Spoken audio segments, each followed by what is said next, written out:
Hi guys, welcome back again to our channel. Nyaya TiGonz na Holy Ten yanetsa guys, of which TiGonz aenda wakaneta yake interview ku Star FM, of which ndiko kwati I am the king and father of Zim hip hop.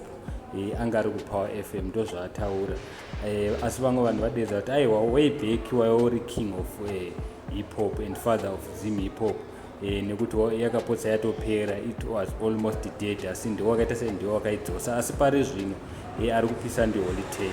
Vamwe vadedzera kuti aiwa mapera chibaba, vamwe vatedzera kuti aiwa zvinotaura zvese TiGonz ane blue tick asi Holy Ten ana blue tick, ndo zvotaurwa nevanhu vakasiyana siyana.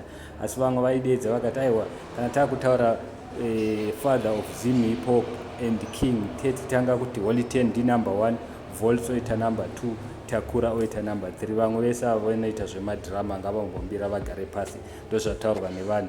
Varipo vamwe vadedzera kuti aiwa please bring Tinashe Mugabe to do DNA test so that we can actually know who is the biological father of Zim hip hop. Ndo zvataurwa nevamwe vati ngaauye Tinashe Mugabe asikotaura kuti ndiani chaiye father of Zim hip hop. Vamwe vadedza kuti aiwa enzo akakupedzera iwewe ndiye munhu wani akapedzera Holy Ten, vamwe vese dzikamaigara pasi, ndo zvataurwa nevanhu. Vamwe vadedza aiwa TiGonz iwo zvaunogona mafeature chete, une ngoma 1 yawakaimba wega yaunogona, asi zvakawanda zvemafeature, pamafeature haunogona kwete uri 1 dzikama because Holy Ten chibaba. So guys, I don't know kuti munoti kudi, munogona kungokomenta down below mutudze kuti imimi munoti kudini ipapa neiyo inyaya.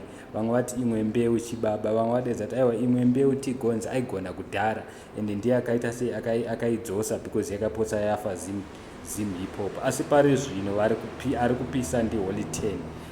Vamwe vakati kotera Volts, vamwe vakati kotera Takura. So please don't forget to subscribe to our channel. Thank you.